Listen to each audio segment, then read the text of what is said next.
السلام عليكم، اهلا بكل متابعين القناه. فيديو النهارده ان شاء الله هنعمل فيه الايس كاب الجميل ده بالاسم، او هو خلينا نقول عليه هودي، لان هو هودي اكتر من انه ايس كاب او سلاوشي زي ما انتوا عايزين تسموه. الشغل اللي عليه ده تطريز، يعني بعد ما بنخلص الايس كاب كله بنشتغل التطريز ده. تمام. طبعا فيديوهات التطريز انا سايبها لكم برضو على القناه في كورس التريكو، هتلاقوه موجود في القائمه بتاعته، وهيظهر لكم في الاي اللي فوق وفي اخر الفيديو او في الديسكريبشن كمان. يعني هتلاقوا الفيديوهات هسيبها لكم كلها، اللي انا هقول لكم عليها في الفيديو ده هتلاقوها موجوده كلها، يا اما في الديسكريبشن يا اما في الاي يا اما في نهايه الفيديو، ما تقلقوش. تمام. اللي هنحتاجه، انا هشتغل بخيط هيمالايا افري داي اللي هو النوع ده. هستخدم للجزء بتاع الرب ابره رقم 3 اللي هي دي الزرقاء، وبعد كده باقي الايس كاب هشتغل بالابره رقم 5. خلاص. طبعا انا الايس كاب ده نفذته بدل من مره 2 في القناه، بس في كل مره كنت بركز على حاجه معينه. يلا بقى نبدا الشغل على طول. وعايزه اقول لكم حاجه كمان، ده التاج للي حابب ان هو ياخده سكرين شوت، وهسيب لكم برضو صوره الباترون بتاع التاج نفسه في الانستجرام. تمام، هتلاقوه هناك. وهسيب لكم برضو الحروف بتاعه الاسم اللي انا اشتغلت بيها، برضو الصورة بتاعه الباترونز، الحروف كلها كابيتال وسمول في الانستجرام. يلا نبدأ بقى الشرح. انا هبدأ يا بنات ب130 غرزة. هسيب لكم فوق على الشمال فيديو هيوريكم ازاي تطلعوا كمية الخيط اللي هتحتاجوها لعدد الغرز المناسب ليكم، هتلاقوه فوق على الشمال هيظهر في الاي. تمام. انا هشتغل 130 غرزة، هطلع كمية الخيط اللي هحتاجها وارجع لكم. دي كده كمية الخيط اللي انا هحتاجها يا بنات علشان اعمل 130 غرزة. هبدأ ان اعمل عقدة،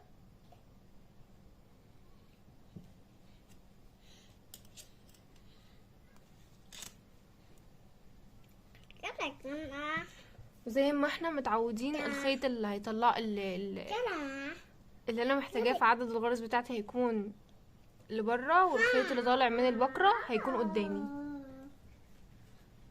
وهبدأ شغل.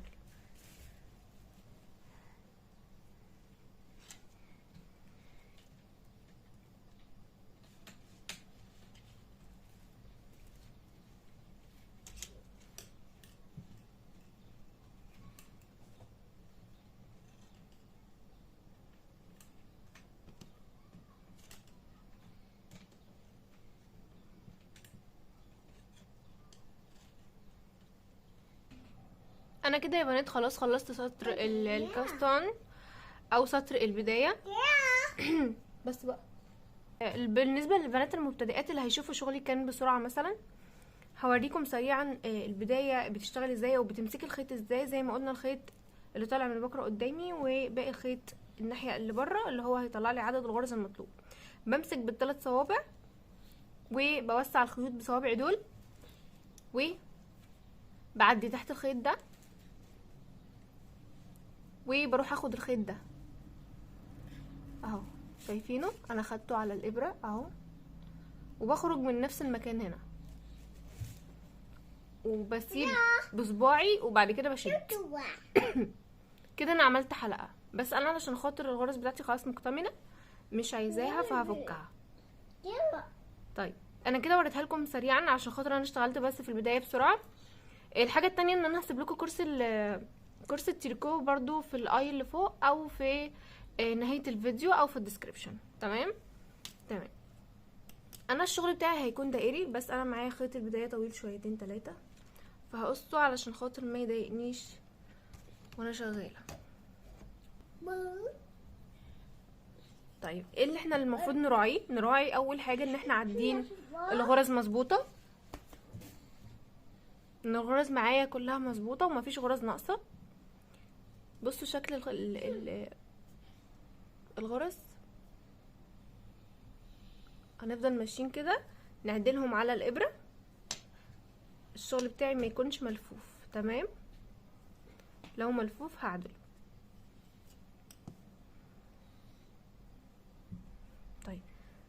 كده انا شغلي خلاص تمام، مفيش حاجه ملفوفه.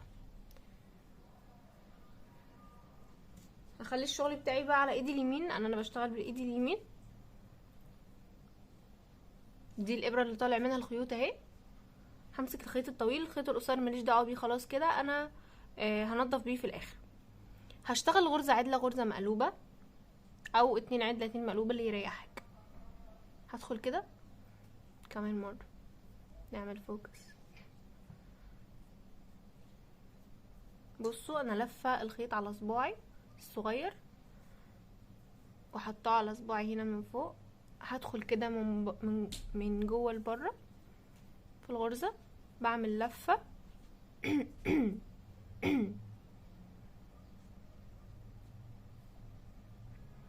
وبسحبها. بصوا بخرجها وبشد عشان دي الغرزه اللي هتربط لي الدوران بتاعي. بعد كده غرزه مقلوبه، هجيب الخيط قدام الابره. بصوا الخيط قدام الابره، وهدخل من بره لجوه، وهعمل لفه وهخرج بيها لتحت.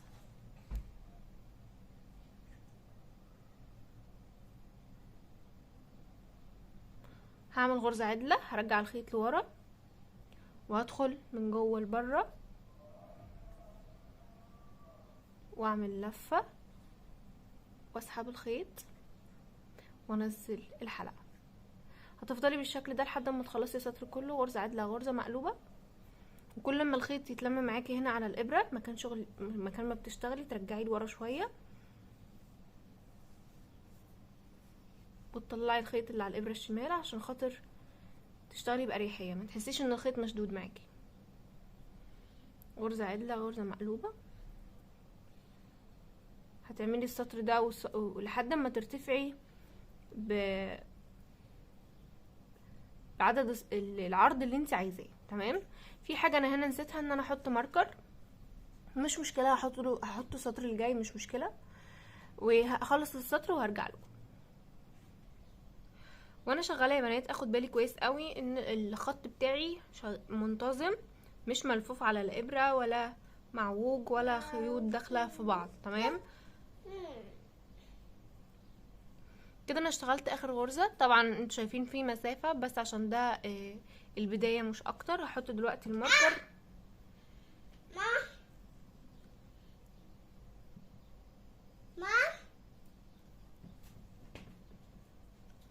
حطيت الماركر يا بنات اهو. عرفت ازاي ان انا نهيت السطر؟ من الخيط بتاع البدايه. الخيط بتاع البدايه هو اللي عرفني ان انا كده خلاص دي الغرزه الاخيره.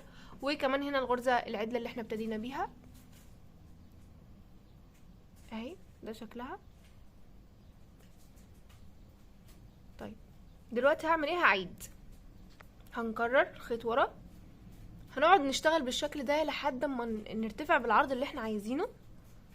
هقعد اشتغل كده غرزه عدله غرزه مقلوبه غرزه عدله غرزه مقلوبه. شوفي انتي بقى حابه انك تعملي العرض بتاع الرب او سطور الرب، العرض بتاعها كام سنتي. تمام. ومجرد ما بتخلصي الجزء بتاع الرب هنغير الابره بمقاس تاني خالص. تمام. يعني احنا شغالين دلوقتي بابره رقم 3 عشان خاطر الجزء اللي امامي ده يطلع معايا زي الاستيك. هخلص السطر ده وهطلع انا بالعرض اللي انا عايزاه، وبعد كده هرجع لكم هقول لكم ارتفعت هقول لكم عملت العرض كام سنتي. عرض القطعه بتاعتي يا بنات 2 سنتي بالتقريب اهو. طيب بعد كده هشتغل ازاي؟ هشتغل شغلي كله غرزه عدله. الايس كاب كله هيكون بالغرزه العدله لحد ما اجي اعمل معاكم التناقص، وهقول لكم هتعملوا التناقص كل كام غرزه. تمام. يعني احنا خلصنا خلاص السطر بتاعنا كان اخر غرزه عدل ومقلوب اهو. هنا بدات السطر الجديد، انا بس عملت حلقه علشان خاطر الماركر ما يقعش. فكده اهو هشتغل معاكم من اول السطر.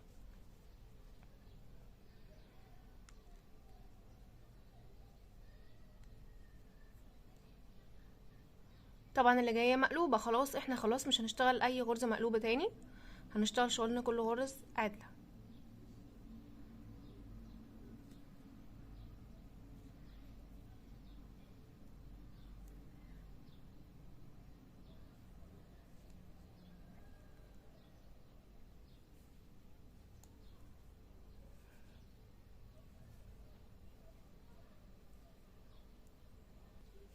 هتفضلي تشتغلي بنفس الشكل ده لحد ما تخلصي طول الايس كاب اللي انت عايزاه. انا هخلص الطول كله واقول لكم وصلت لحد فين.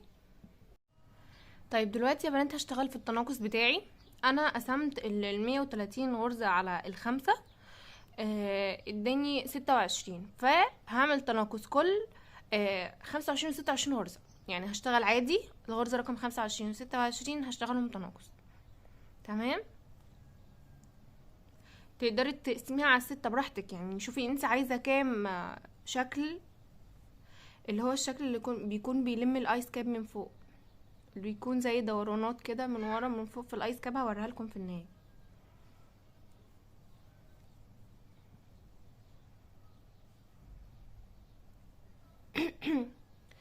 كده دي الغرزه ال25 وال26 هاخدهم مع بعض،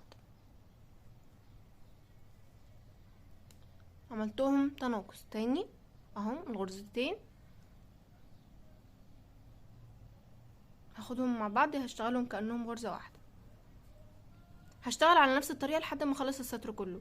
هشتغل 24 غرزة، والغرزة ال25 و26 اعملهم تناقص. طيب السطر اللي بعده هشتغل غرز عادية وهقلل بقى في التناقص. يعني ايه؟ انا السطر ده اشتغلت 25 و26 السطر اللي جاي هشتغل ال24 وال25، اللي بعده ال23 وال24، اللي بعده ال22 وال23، هكذا. فاهمين؟ كل مره بنقلل غرزه قبل التناقص. انا هشتغل الايس كاب وهخلصه بنفس طريقه التناقص اللي انا قلت لكم عليهم لحد ما يقفل معايا فوق وهرجع لكم. بصوا يا بنات، مع الشغل هتلاقوا ان طبعا الغرز ابتدت تقل مع التناقص، ودي الخطوط اللي انا كان قصدي عليها. مع الشغل هتلاقي ان هي ابتدت تبقى بميلان كده. طيب دلوقتي هنعمل ايه؟ انا غيرت السلك طبعا، لان الابره بتاعتي السلك الاولاني كان صغير على قد البدايه بالظبط. غيرت السلك بقى طويل. طبعا هنضطر ان احنا نطلعه من على الجنب. هنقسم كده الخيط، هنقسم الغرز بتاعتنا نصين بالنظر، مش لازم بالملي يعني. هنطلع الخيط، هنطلع الابره من على الجنب، هي هتبقى بالمنظر ده على الاخر. تمام. بنعملها كده، نقسمها كده وبنسحب السلك. هنحط بقى الابره دي، هنخلي عليها الغرز بتاعتنا وهنكمل شغلنا بشكل طبيعي خالص.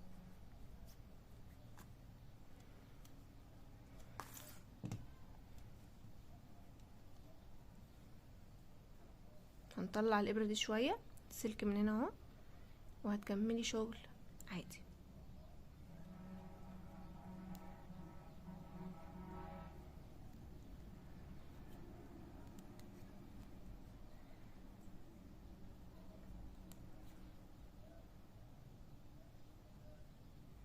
هنا التناقص ناخد بالنا علشان خاطر ما ننساش ونشتغل على طول.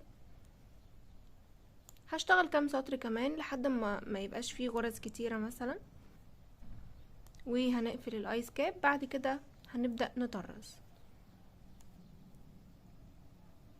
هنا معايا تناقص اهو. عرفت ازاي نتناقص؟ طبعا انا مش بعد وانا ماشيه ولا حاجه، من الخط اللي مايل ده باخد الغرزه اللي قبله والغرزه اللي معاه.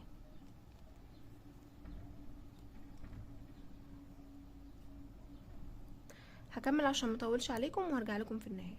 حاجه تانية اقول لكم عليها، بعد ما بتخلصي اخر غرزه طبعا بيفضل معاكي السلك ده اللي كان عليه الغرز، هترجعيه لورا برضو. كل مره هتشتغلي هترجعي الابره اللي انتي خلصتي شغل من عليها الغرز، يعني هترجعيها لورا كده. في مشكله بس هتواجهنا، ان هي الغرزه هتضيق معانا وهتبقى رخمه شويه في الشغل، بس ده علشان خاطر رفع السلك، ان احنا كل شويه بننقل يعني الغرز بتنزل على السلك فبتضيق. انتوا فاهمين قصدي؟ غير طبعا حجم الابره اهو. شايفين اللي ورا ده نزل على السلك، فبالتالي الغرز بتضيق شويه وبيكون في رخامه شويه في ان انت تنقليها على الابره، بس معلش يعني، معلش نعديها. خلاص انا بس حبيت اوريكم الحركه دي برضو علشان طبعا تبقوا واخدين بالكم. انا هكتفي خلاص بالجزء ده يا بنات، وهبدا ان انا اقص الخيط بتاعي بعد مسافه كويسه، وهحط الابره اللي انا هنضف بيها الخيط. تمام، الابره بتاعتي اهي جايه من الخيط من ورا اهو. هبدا ان انا انقل الغرز بتاعتي على الخيط والابره واحده واحده كده. هبدا اني انقل الغرز.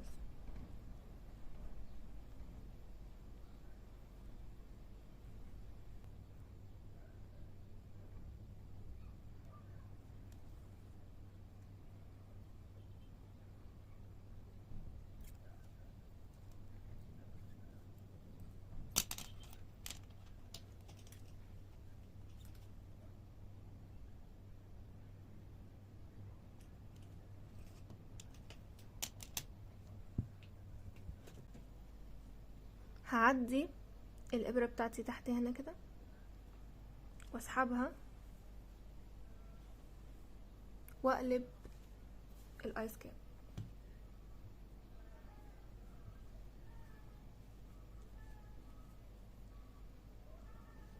وابدا اشد لحد ما يقفل معايا. هي طبعا هتتقفل على الاخر لان احنا فضلنا نشتغل تناقص لحد ما زهقنا يعني. كان ما بين الغرزة والغرزة التانية بتاعة التناقص تقريبا غرزتين مش اكتر، فهي بالتالي هتتقفل بسهولة يعني. وابدأ كده اعمل عقدة في اي مكان كمان مرة.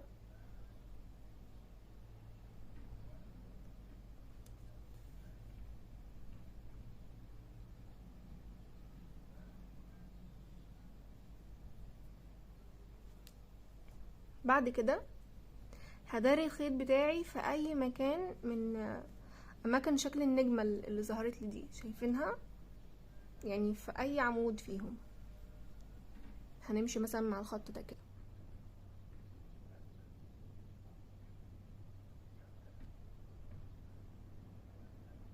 نتاكد ان الابره مش باينه من بره. بصوا الابره باينه، فبالتالي ان انا هخرجها من اول هنا كده، هخرجها هنا كده، واحاول ان انا امشي جنب، يعني ما تكونش الغرز اللي انا بمشي فيها تبان من الناحيه التانيه. حبه كده كويسين عشان خاطر الخيط نضمن ان هو ما يفكش تاني. نعمل له عقده بس بسيطه.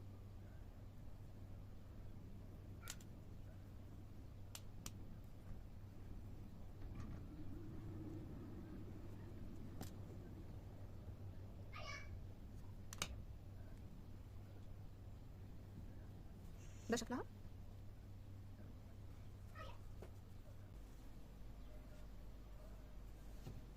شكلها جميل.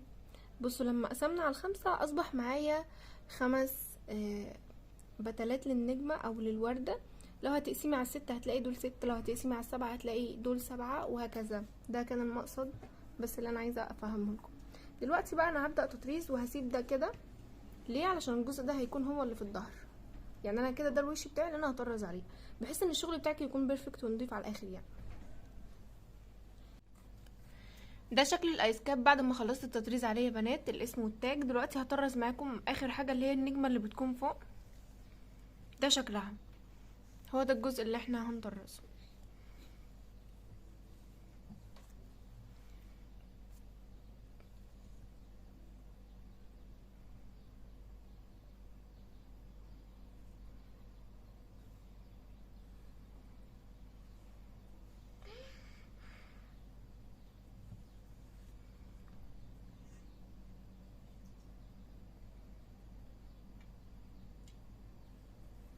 في فيديو للتطريز برضو يا بنات موجود على القناه، هسيبه لكم في الاي اللي فوق او في الديسكريبشن.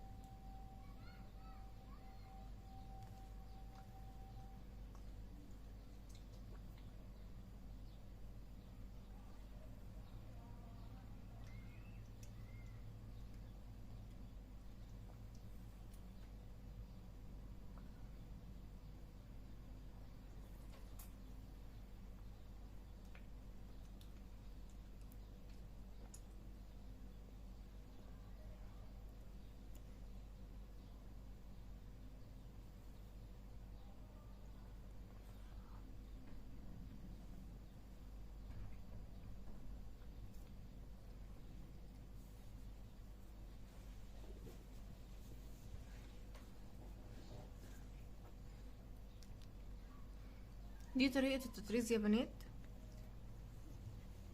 انا هكمل الجزء اللي فاضل وهرجع لكم علشان خاطر ما اطولش عليكم الفيديو. زي ما قلت لكم هسيب لكم الفيديو بتاع التطريز في الاي او في الديسكريبشن.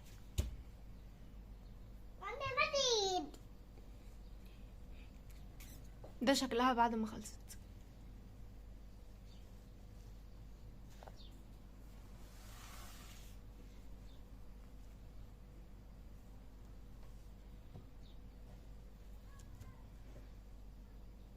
هقفل معاكم الجزء اللي تحت ده اللي هو كان في بداية الايس كاب اهو.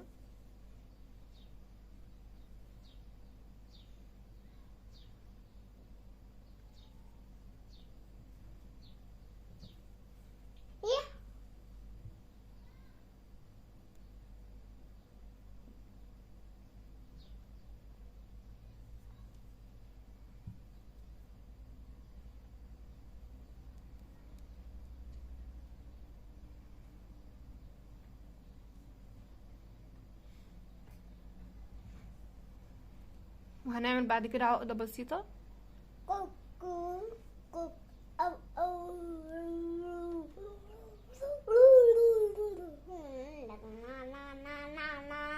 وهبدأ بعد كده ان انا داري الخيط في الضفيرة.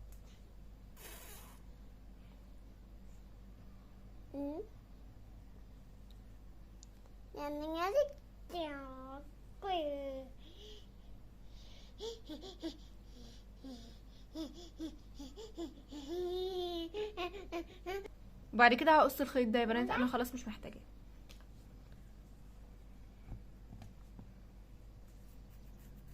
طبعا شكل التطريز زي ما انتم شايفين حلو جميل مرتب، ولكن ما خفي كان اعظم. تعالوا نبص كده. شايفين ده كله لسه طبعا محتاجه ان انا انضفه. طبعا مش هنضفه معاكم، انتوا خلاص عرفتوا الطريقه اللي احنا بننضف بيها الشغل. هي سهله يعني بس هتاخد مني شويه وقت، فادعولي. بس فدي كانت نهايه الفيديو. يا رب يكون الشرح واضح وعجبكم، ولو حد نفذ حاجه ياريت يبعتها لي على الانستجرام، هتلاقوا اللينك في الديسكريبشن. واشوفكم بخير في فيديو جديد.